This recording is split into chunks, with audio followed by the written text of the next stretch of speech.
এখন এই শিমলিপালের জঙ্গলের মধ্যে দিয়ে সাইকেল চালিয়ে যাচ্ছি। দারুণ লাগছে এই জায়গাটা, বলছিলাম ইন্টারেস্টিং জিনিস সেটা। এদিকে সুন্দর লাগছে, সকালবেলা সোনালি আলোটা পড়ছে। আমরা যেটা আছি এখানটা গুড়গুড়িয়া নেচার ক্যাম্প, এটা পুরো একদম জঙ্গলে কোর এরিয়ার মাঝখানে। আমি তোমাকে একটা ইন্টারেস্টিং জিনিসও তোমাদের দেখাবো, ওটা আমি পরে দেখাচ্ছি আবার। তো গ্রামের আদিবাসীরা এই খয়েরি নদীর পাশ থেকে একটা বাঘের বাচ্চা উদ্ধার করে। আপনার জিএসএমে যে ছোটো যে মোবাইলগুলো হয়, এখন কেউ ইউজও করে না সেভাবে, সেইটাই আছে। আর একমাত্র ওই জায়গাটাতেই টাওয়ার পাওয়া যায়। নমস্কার। এবারে আমাদের গন্তব্য ছিল উড়িষ্যার শিমলিপাল। এবার আমাদের ট্রেন ছিল সকাল 6:10 হাওড়া পুরী বন্দে ভারত। এই পুরো জার্নিটা অন্য একটা ভিডিওতে ডিটেলসে করেছি, সেটা চাইলে দেখে আসতে পারো, সাথে লিঙ্ক দিয়ে দেবো। তাই সকাল সকাল প্রকৃতি দেখতে দেখতে আমরা পৌঁছে গেলাম উড়িষ্যার বালেশ্বর স্টেশনে।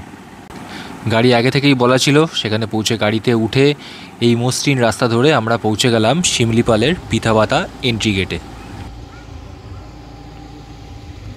সেখানে সব ফর্মালিটিস কমপ্লিট করে আমরা এগিয়ে চললাম আমাদের গুড়গুড়িয়া নেচার ক্যাম্পের দিকে। এই পুরো ভিডিওটার ডিটেলসও আরেকটা ভিডিওতে করা আছে, আমাদের যেটা জার্নির ভিডিওটা ছিল। তো তোমরা চাইলে সেটা একবার গিয়ে দেখে আসতে পারো।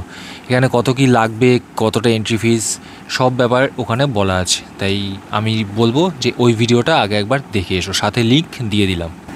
সব ফর্মালিটিস কমপ্লিট করার পরে চেকপোস্টের দরজা খুলে গেল। আমরা এগিয়ে চললাম ঘন জঙ্গলের মধ্যে দিয়ে। সেই রাস্তাটা এতটাই সুন্দর ছিল যে কি বলবো। আমরা চললাম আদিবাসী গ্রামের মধ্যে দিয়ে, তারপর সেখান থেকে গেলাম জোরান্ডা ফলস দেখতে। সেই জোরান্ডা ফলস দেখে মন তো পুরো একদম ভরে গেল, সেটারও ভিডিও আছে, তোমরা সেই ভিডিওটাও দেখে আসতে পারো। আর তারপর একটু ধুলো খেতে খেতে খেতে খেতে আমরা আলটিমেটলি পৌঁছে গেলাম গুড়গুড়িয়া নেচার ক্যাম্প।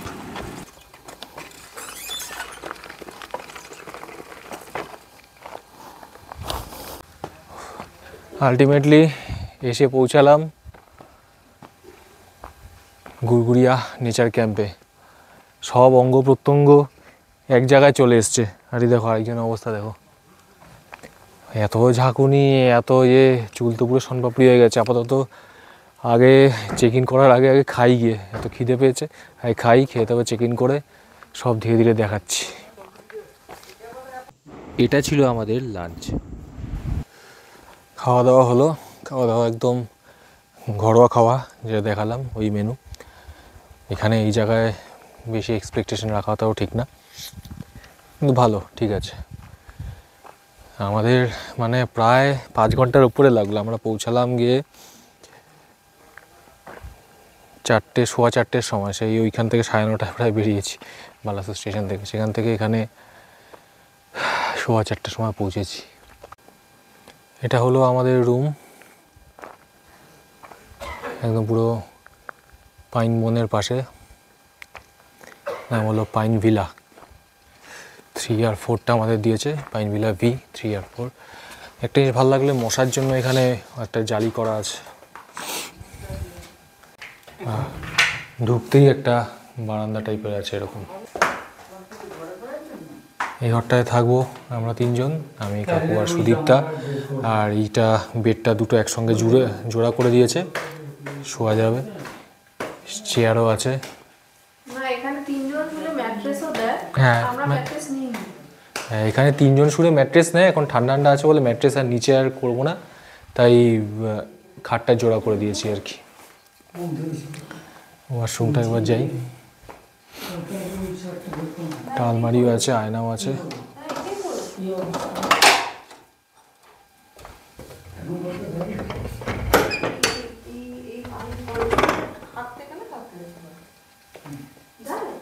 ঘুমাচ্ছে তো বাথরুম বড় লাগছে। ওয়াশ বেসিন, এইটা হলো আলাদা আলাদা দুটো। এটা হলো স্নানের জায়গা, এটা হলো শুধু স্নান করার। এটা হলো স্নানের জায়গা, শাওয়ার আছে, দুটো কল দিয়েছে। আর এটা আরেকটা, কিন্তু কোনোটাতে গিজার নেই, কারণ এইখানে যেহেতু সোলার পাওয়ারে চলে, ওই জন্য গিজারটা নেই। কিন্তু ওদেরকে বললে ওরা বালতি করে গরম জল দিয়ে যায়। আর এটা হলো টয়লেটের, এটা ওয়েস্টার্ন স্টাইলে,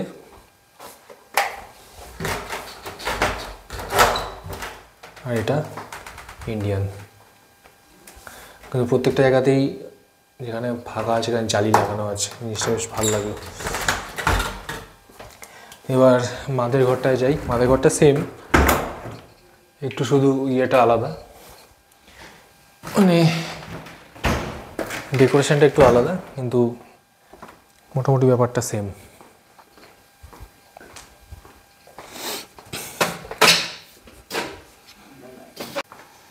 এই ঘরেও দুটো বেড, এরকম জানলা আছে, আলমারিটাও আছে, আর ওয়াশরুম।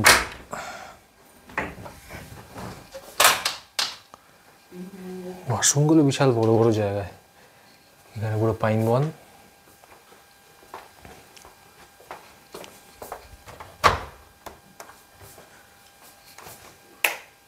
এটা হলো, এখানে আবার স্নানের জায়গা আর টয়লেট এক জায়গাতেই। এটা হলো ইন্ডিয়ান স্টাইলে, আর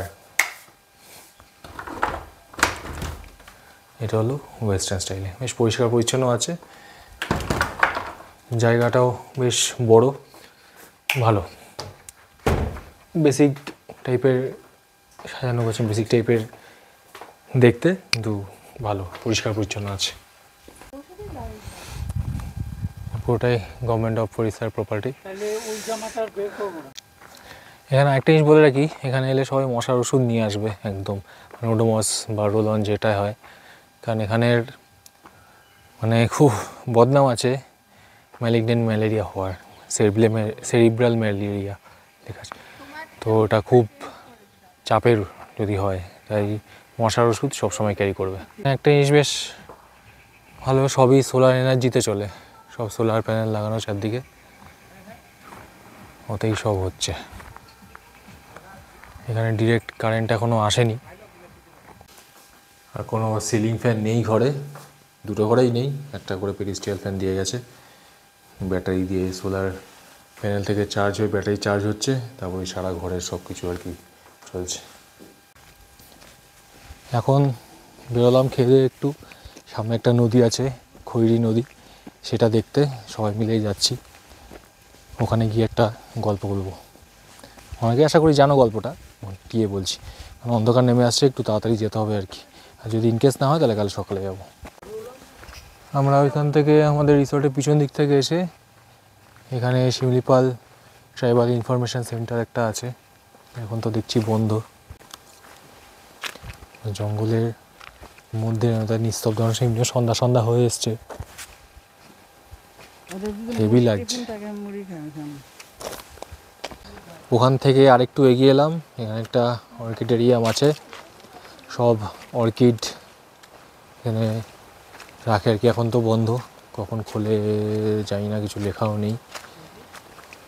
তো এর মধ্যে কী কী অর্কিড আছে কি সব ইনফরমেশান দেওয়া আছে, আর ভিতরে পুরো অর্কিডে ভর্তি।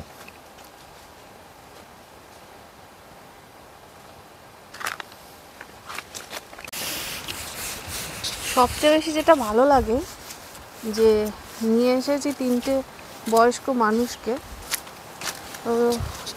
মানে ফিজিক্যালি বয়স্ক কিন্তু মনের দিক থেকে এখনও সেই বাচ্চা।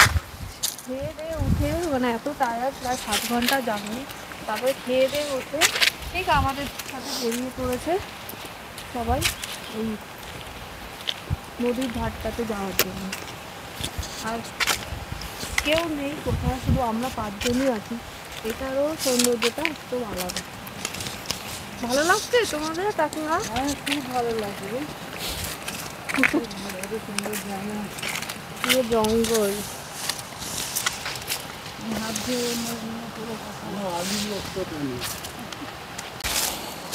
এখন এই জঙ্গলের মধ্যে দিয়ে এগিয়ে যাচ্ছি।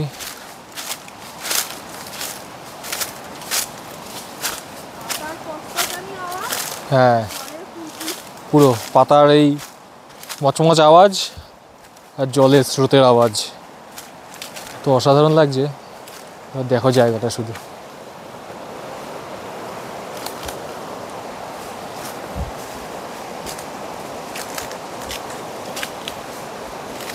দারুণ লাগছে।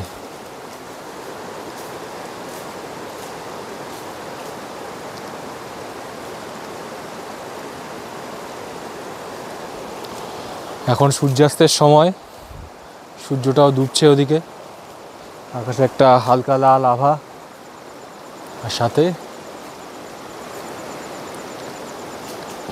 এই জল। এখানে একটা গল্প বলি, যেটা বলছিলাম তোমরা হয়তো অনেকেই জানো, খৈরি নামের বাঘের গল্প। সালটা তখন 1974। এখানের ফরেস্ট অফিসার ছিলেন ডক্টর সরোজ জোড়ায় চৌধুরী। তো গ্রামের আদিবাসীরা এই খৈরি নদীর পাশ থেকে একটা বাঘের বাচ্চা উদ্ধার করে। তো বাঘের বাচ্চাটাকে নিয়ে সেখানে ওনার ফরেস্ট অফিসারের কাছে নিয়ে যান। তো সেইখান থেকে উনি বাঘের বাচ্চাটাকে মানুষ করেছিলেন, মানে অনেক প্রায় সন্তান তুল্য মনে করতেন। বাঘিনী ছিল উনি আর ওনার স্ত্রী নলিনী সোয়াইন। তো উনি অনেকবার চেষ্টা করেছিলেন বাঘটাকে জঙ্গলে ছেড়ে দিতে, কিন্তু ছাড়তে পারেননি। একে তো মায়া, প্লাস বাঘটা নিজেও গিয়ে, কারণ যেহেতু মানুষের মধ্যে ওর বড় হয়েছে, বাঘটা নিজেও গিয়ে কিছু করতে পারবে না তখন। তো যাই হোক, অনেকবার ছাড়ার চেষ্টা করেছিলেন, ছাড়েননি। ওর কাছেই মানুষ হয়েছে। উনি একবার কনফারেন্সে দিল্লি গেছিলেন। তো সেখান থেকে যখন তিনি ছিলেন, এখানে একটা কুকুর ওনার কম্পাউন্ডে ঢুকে পড়ে। কুকুরটার র্যাবিস ছিল। তো কুকুর যেহেতু ঢুকে পড়েছে, এখন ফ্যামিলিকে প্রোটেক্ট করার জন্য বাঘটা কুকুরের সাথে লড়াই করে। লড়াই করার ফলে বাঘটারও র্যাবিস হয়ে যায়। যেহেতু অভ্যাস নেই, আর র্যাবিস একটা মারাত্মক রোগ, ফলে তার ভয়ানক অবস্থা হয়, পরিণতি হয়। সেই পরিণতি সে দেখতে যাতে না হয়, তার জন্য তাকে ঘুমের ওষুধ দিয়ে চিরঘুমে পাঠিয়েছিলেন বাঘটাকে এই সরোজ রায় চৌধুরী। কিন্তু ওনার যে সন্তানকে এইভাবে মৃত্যু, মানে কি বলবো, মুক্তি দেওয়া, সেটা উনি মেনে নিতে পারেননি। সালটা তখন 1981, এবং সেই দুঃখে 1983-তে উনি নিজেও মারা যান। তো এই হলো খৈরি নদীর গল্প। বাঘটার নাম খৈরি রাখাই হয়েছিল এই কারণে, যেহেতু খৈরি নদীর পাশ থেকে পেয়েছিল। কেমন গল্পটা সেটা বলো আগে। আর জায়গাটা এত সুন্দর।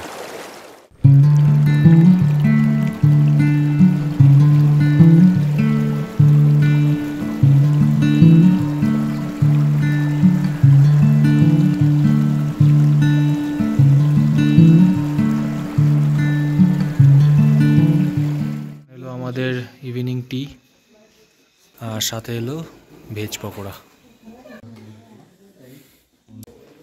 এই যে আমি খাচ্ছি রুটি, ডাল, পাঁচমিশালি তরকারি, ফুলকপির তরকারি আর মাংস, আর খাচ্ছি ভাত আর পনির। Good morning. আজ নেক্সট ডে। চা নিয়ে বেরিয়েছি। ঠান্ডা ঠান্ডার মধ্যে চাটা বেশ ভালোই লাগছে। ওয়েদারটা দেখো। এখন একটু গরমটা, শীতটা কমলা সন্ধ্যা হলে শীতটা একটু বেশি করে। সুদীপটা বিস্কুট খাওয়াচ্ছে এদিকে, আরও আসছে দেখো। উনি তো বেশ স্বাস্থ্য, বাহ বাহ, ওনার খুব স্বাস্থ্যগ্রস্ত আছে দেখি। আমরা এখন বেরোলাম একটু সকাল সকাল আশপাশটা ঘুরে দেখবো বলে।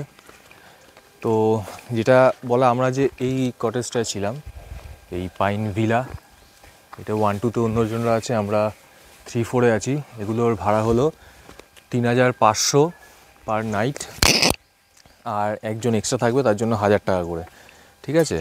তো সেইটার প্লাস 12% জিএসটি আর প্রসেসিং ফি একটা নিয়েছিল। এই আমাদের পড়েছিল এই বাড়ির ভাড়া। এটা হলো আমাদের নেচার ক্যাম্পে ঢোকার রাস্তা, গুড়গুড়িয়া নেচার ক্যাম্প। আমাদের রুমটা চলে গেছে ওদিকে, আর এই দিকে আরও কয়েকটা রুম আছে, এই দিকটাকেও দেখাই চলো। এই ঢুকেই বাঁ দিকে চলে গেলে এদিকে Santali cottage, forest rest house, এগুলো সব এদিকে কটেজগুলো, আর পাইন ভিলাটা ওদিকে। এবার যাই।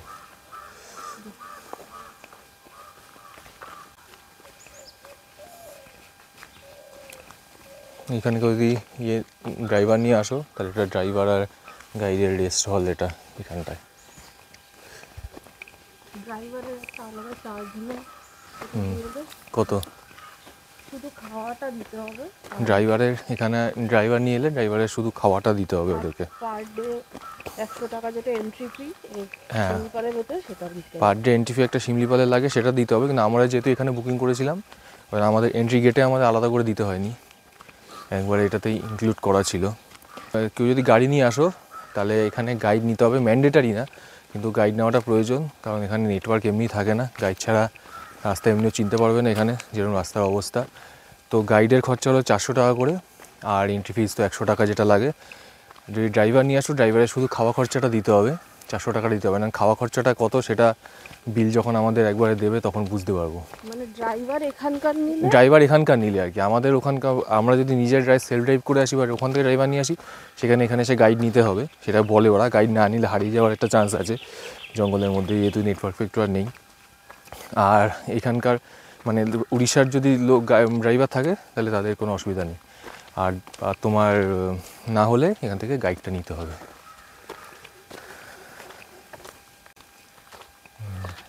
ভয়ঙ্কর একটা বাড়ি।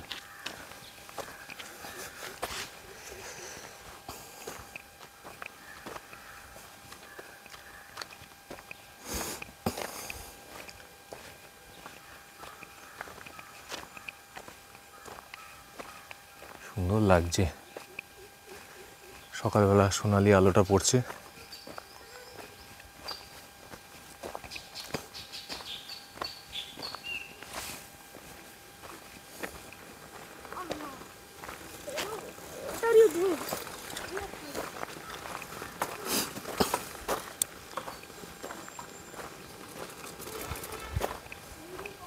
তোমাদেরকে দেখাই এখানকার বাকি রুমগুলো। তো আমরা যেখানে ছিলাম ওখান দিয়ে বাদিকে এলাম, এখানে কয়েকটা প্রিমিয়াম কটেজ আছে, যে খৈরিবাসা 1, খৈরিবাসা 2, এগুলো প্রিমিয়াম কটেজের মধ্যে। আমার এক্স্যাক্ট টেরিফটা মনে নেই, ওটা আমি স্ক্রিনের পাশে দিয়ে দেবো। এখানে 2 জন করে থাকতে পারবে, আর যদি একজন এক্সট্রা থাকো তাহলে 1000 টাকা পার হেড এক্সট্রা নেবে, থাকা খাওয়া ইনক্লুসিভ। তো আর পুরো এখানে তোমরা দেখতেই পাচ্ছ পুরো মানে জঙ্গলের মধ্যে আছি আমরা। জানি না কানে আওয়াজ আসছে কি না, পাশে নদীটা বয়ে যাচ্ছে, নদীর আওয়াজটা পুরো আমাদের কানে আসছে, ক্যামেরায় মানে মাইকে আসছে কিনা আমি এখনই বলতে পারছি না। এটা তোমার এশিয়ার 2nd লার্জেস্ট টাইগার রিজার্ভ। তো না, Asia 2nd largest bio reserve declared by UNESCO, biosphere reserve, biosphere reserve declared by UNESCO। হ্যাঁ, বায়োস্ফিয়ার রিজার্ভ ইউনেস্কোতে পুরো। আর আমরা যেটা আছি এখানটা গুড়গুড়িয়া নেচার ক্যাম্প, এটা পুরো একদম জঙ্গলে কোর এরিয়ার মাঝখানে। আমি তোমাকে একটা ইন্টারেস্টিং জিনিসও তোমাদের দেখাবো, ওটা আমি পরে দেখাচ্ছি, আবার আগে রুমগুলো দেখাই। আর এইটা হলো সান্তালি কটেজ 1, 2, 3, 4, 4টে কটেজ আছে এখানে। এখানেও সেই সেম, থাকার 2 জন করে থাকতে দেবে, আর একজন হলে 1000 টাকা করে এক্সট্রা।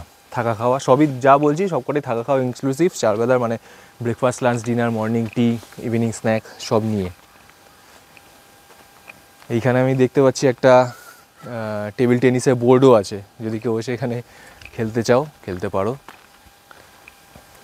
হ্যাঁ, এদিকে আয়। ওইগুলো খড়িবাসারই, হ্যাঁ, ওগুলো প্রিমিয়াম কটেজ সাইডে। এদিকেও আরও কয়েকটা কটেজ আছে খয়েরি বাসা, মানে জিনিস হলো যেগুলো খয়েরি বাসা যেগুলো, সেগুলো আর কি প্রিমিয়াম কটেজ। এখানে একটা জিনিস বলে রাখি, খয়েরি বাসা কটেজের থেকে সান্তালি কটেজের দামটা তুলনামূলক একটু কম।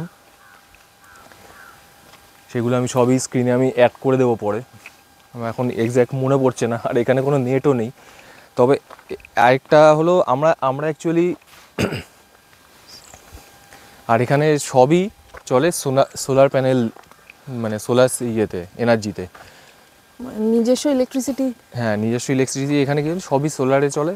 তাই যখনই ঘর থেকে বেরোবে বা করবে, লাইট ফাইট সব বন্ধ করে যাবে, এই হলো ব্যাপার। এটাই মেবি কারণ যে এখানে এসি আর গিজার নেই। হ্যাঁ, ওতে একবার কারণ টানতে পারবে না নাহলে।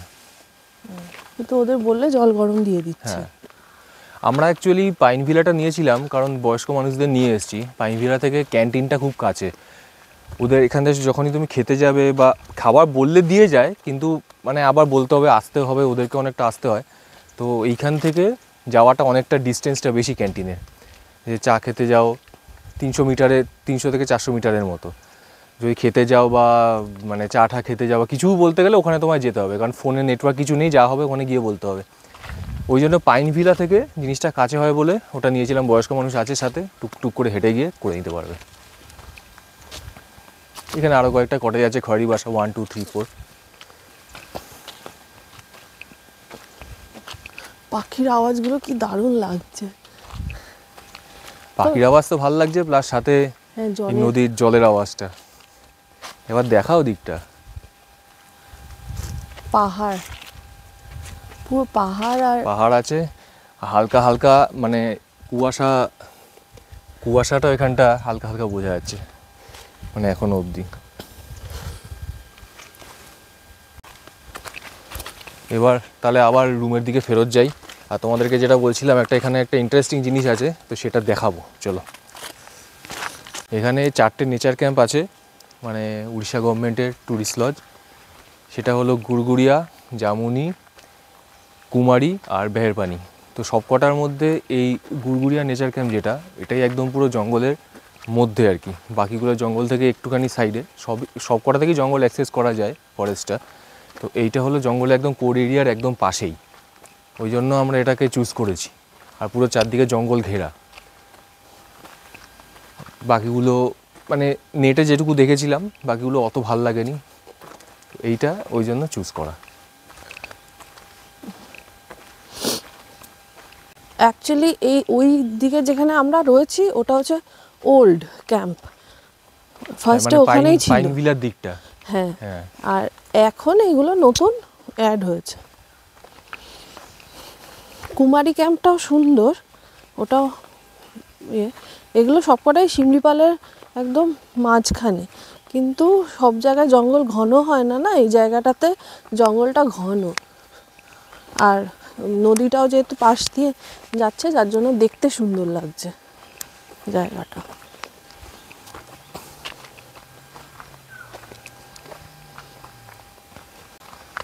আর এইখানে সাইকেল রুম আছে। এখান থেকে তুমি মানে এদেরই সাইকেল, এখান থেকে নিয়ে তুমি ক্যাম্পটা পুরো ঘুরতে পারো, কারণ ক্যাম্পটা বিশাল বড় এরিয়া নিয়ে।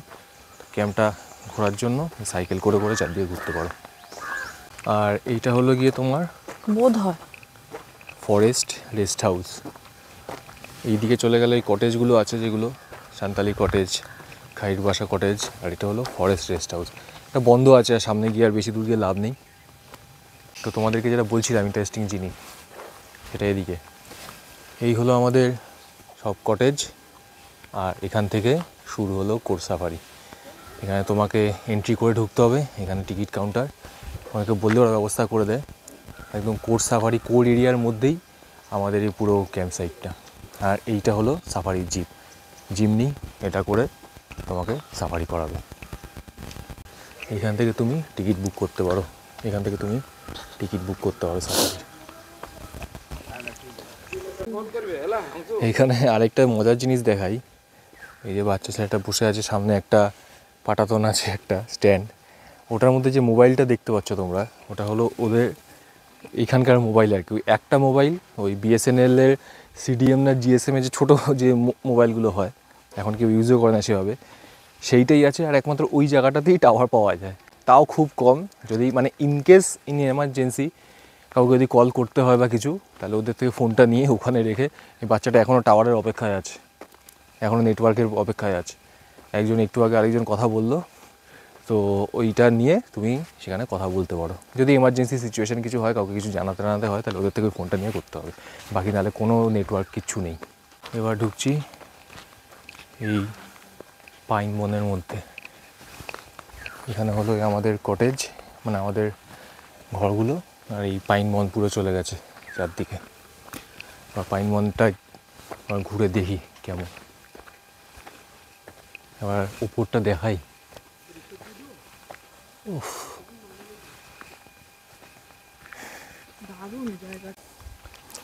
একটা পাইনের ফল পেয়েছে সুদীপ্তা।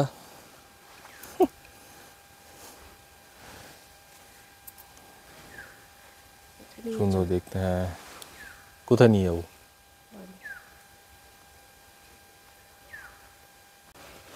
এ তো মনে হচ্ছে শিয়ালের বাচ্চা। এই এদিকে আয়, এদিকে আয়, এদিকে আয়, বল। এটা হলো ছোট পাইন ফলটা, এবার এটাই বড় হয়ে এরকম হয়ে যাচ্ছে। এখন একটু যাচ্ছি আমাদের ক্যাম্প সাইট থেকে বেরিয়ে একটু সামনে দিয়ে, কালকে যেখান দিয়ে ঢুকলাম ওই জায়গাটা একবার একটু হেঁটে আসি। দারুণ লাগছে এই জায়গাটা।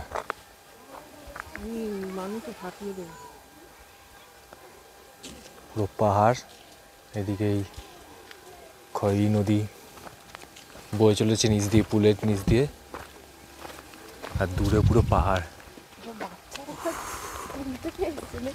ল্যান্ডস্কেপটা, হ্যাঁ সব তো স্কুলের ড্রেস পরা বাচ্চা দিচ্ছি, এসে একবারে স্নান ফান করে স্কুলে যায় মনে হচ্ছে। সবাই এখানেই স্নান করছে গ্রামের লোকেরা। সরে এখানে সব এই বাচ্চারা স্নান করছে, সব ইউনিফর্ম পরা। তো এই দাদাকে জিজ্ঞেস করলাম যে কেন, কারণটা।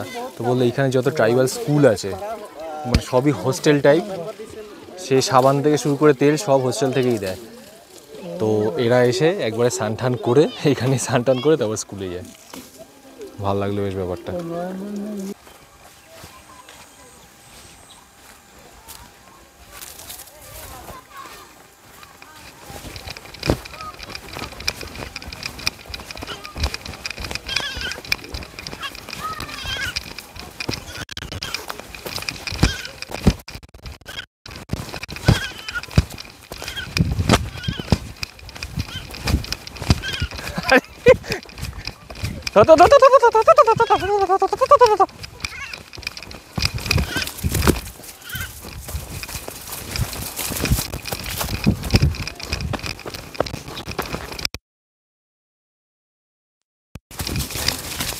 জঙ্গল ঢুকে গেল।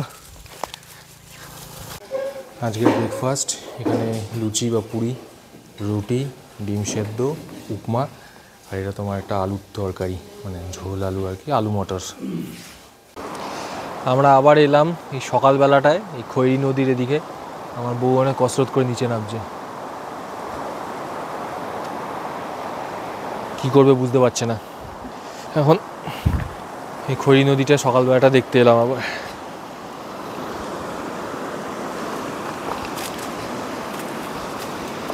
জলের আওয়াজটা এত সুন্দর।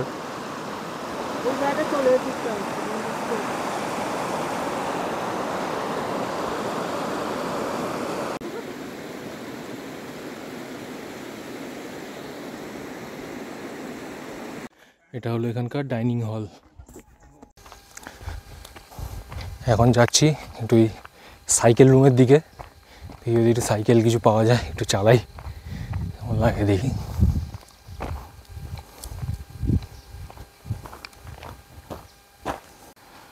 অনেক সাইকেল আছে, কোন সাইকেলটা নেবো ভাবছি। একই সাইকেল সব, এটাই নেই।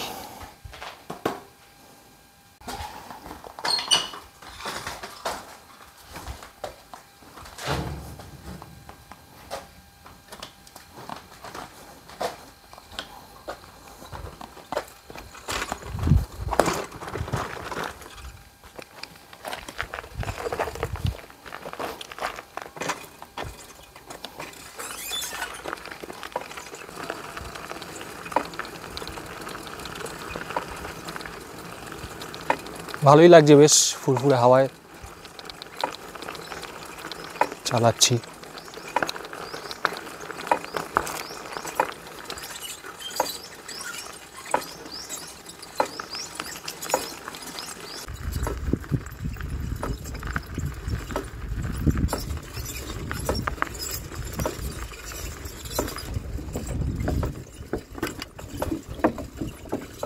এখন এই শিমলিপালের জঙ্গলের মধ্যে দিয়ে সাইকেল চালিয়ে যাচ্ছি, চারদিকে গাছ, জঙ্গল অনেকটা দূরে আর কি, তো গ্রামের মধ্যে দিয়ে তো ভালো লাগছে। কিন্তু একটা জিনিস দেখলাম ভাই, এইসব গিয়ারওয়ালা সাইকেল আমার জন্য নয়। বাংলা সাইকেল হলে ঠিক ছিল, না বুঝতে পারছি গিয়ারের ফাংশান, না বুঝতে পারছি কিছু, নিজের মতো নিজেই চলে যাচ্ছে, প্যাডেল ঘোরাচ্ছি জোরে, সাইকেল চলছে আস্তে, তারপরে শুধু সামনের ব্রেকটা কাজ করছি, পিছনের ব্রেক কাজ করছে না। এইভাবেই চালিয়ে চালিয়ে যতটা দূর আসা যায় আর কি। তার মধ্যে বাইক চালিয়ে চালিয়ে অভ্যাস, আয়না দেখার অভ্যাস, তো পিছনে কিছু গাড়ি ফাড়ি আসছে কিনা, আওয়াজ টাওয়াজ হলে কিছু দেখতেও পাচ্ছি না। অনেকদিন পর সাইকেল চালাতে যা হয়।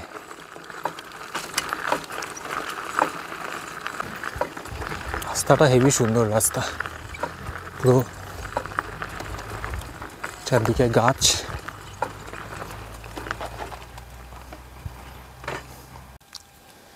সাইকেল চালিয়ে নিলাম কিছুটা হোটেল থেকে, এটুকুতেই ঘাম বেরিয়ে যাচ্ছে একটু, তাই দাঁড়ালাম। একটু সুন্দর লাগছে চারদিকে গ্রামটা, দেখো শিমলিপালের জঙ্গলের মাঝখানে, চারদিকে জঙ্গল, মাঝখানে সাইকেল নিয়ে ঘুরে বেড়াচ্ছি। সাইকেলটা শুধু সামনের ব্রেকটা কাজ করছে, পিছনের ব্রেক কাজ করছে না, তাই আর বেশি দূর যাবো না, আবার ব্যাক করে ফিরে যাই। ঘরের জিনিস ঘরে ফিরিয়ে দিলাম বাবা। যা বুঝলাম সব পাহাড়ি রাস্তায় সাইকেল চালানোটা একটুখানি চাপের, চড়াইগুলো ওঠা খুব কষ্ট হয়। এই ভিডিওর চক্করে, তোমাদের দেখানোর চক্করে এত কিছু করছি, এত খাচ্ছি। তো চ্যানেলটাকে একটু সাবস্ক্রাইব করে দিও, আর লাইক ফাইকগুলো টিপে দিও, কমেন্ট করো। এখন যাই, ফ্রেশ হই, স্নান করি, তারপর ঘুরতে বেরোবো। অনেক কিছু এক্সাইটিং আজকে আছে করার, তো দেখতে থাকো সাথে। জানি না একটা ভিডিওতে পুরোটা অ্যাড করতে পারবো কি না সব কিছু, নাহলে এই সিরিজটা পুরো আমাদের উড়িষ্যার শিমলিপালের সিরিজটা পুরো দেখতে থাকো, 100 বার ভালোই লাগবে। এইটা হলো ড্রাইভারের যে খাওয়া খরচাটা, এখানে লাঞ্চ ডিনার ব্রেকফাস্ট 900 টাকা। চেক আউটের সময় এই টাকাটা নিল। আইয়ে আপ ভি থোড়া ভিডিও মে আইয়ে। এই হলো আমাদের ড্রাইভার দাদা, আপুদা, খুব ভালো, গাড়িও ভালো চালায়, সঙ্গে এত মজার খুব কম ড্রাইভার দেখেছি। আমাদের কালকে যে মেহেরপানির বুকিংটা, ওটা উনি না থাকলে হয়তো হতোই না। থ্যাংক ইউ দাদা। সেদিন আমরা গেছিলাম বারহাইপানি নেচার ক্যাম্পের থেকে চাহালা রেঞ্জের সাফারিটায়। তো সেখানে গিয়ে প্রচুর পশু পাখি দেখলাম, সাথে লেপার্ডও দেখতে পেলাম। সেটা একটা আলাদা ভিডিওতে আছে, চাইলে দেখতে পারো, লিঙ্ক সাথে দিয়ে দিলাম। Good morning from Similipal. আজকে নেক্সট ডে আর লাস্ট ডে। এই সুন্দর শিমলিপাল ছেড়ে আজকে বেরিয়ে যাবো, মনটা খারাপ লাগছে। তো এখানে কিছু কথা একটু বলে দিই। আমরা যে বুকিং করেছিলাম, কয়েকজনের নাম না বললেই নয়। একজন হলো বিকাশবাবু। আমরা যেহেতু এরকম ইনফরমেশান সেভাবে গ্যাদার করতে পারিনি, তো ওনার নাম্বারটা পেয়েছিলাম এক জায়গা থেকে। তো বিকাশবাবুকে আমরা ফোন করেছিলাম। উনি পঞ্চলিঙ্গেশ্বর, শিমলিপাল এসবের ট্যুর অপারেটার, এই জায়গায় ট্যুর করেন। তো ওনার সাথে কথা বলেই মানে ড্রাইভারের জন্য আর কি প্রথম ফোন করেছিলাম। তো তারপরে যে সমস্ত বুকিং তো ওনাকে দিয়েই করিয়েছি, এক্সট্রা চার্জ কিছু নেননি। মানে ওটা তুমি অনলাইনেও করতে পারো, ওনাকেও বলে দিতে পারো, উনি করে দেবেন। আর ড্রাইভারটা উনি দিয়েছেন।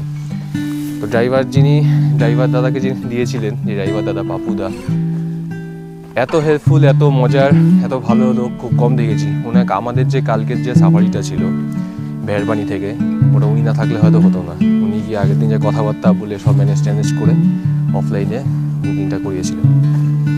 তো এই হলো ব্যাপার। গাড়ির জন্য আমাদের লেগেছে পার ডে 4000 টাকা করে, 3 দিনে 12,000 টাকা। ঠিক আছে, অনেক ডিস্টেন্স, এটুকুই বলার। এখন ব্রেকফাস্ট খাবো, তারপরে ধীরে ধীরে সব স্টেশনের উদ্দেশ্যে বেরোবো। বালাসোর স্টেশন যেতে এখন অনেকক্ষণ লাগবে, 6-7 ঘন্টা মোটামুটি রাস্তা। ছেড়ে যেতে ইচ্ছা করছে না জায়গাটা, এত ভালো লাগছে। চারদিকে এই পাইনের বন। ঠিক আছে, আবার দেখা হবে নেক্সট কোনো ভিডিওতে। সবাই ভালো থেকো, সুস্থ থেকো, ঘুরতে থাকো। এখন চলি, টাটা।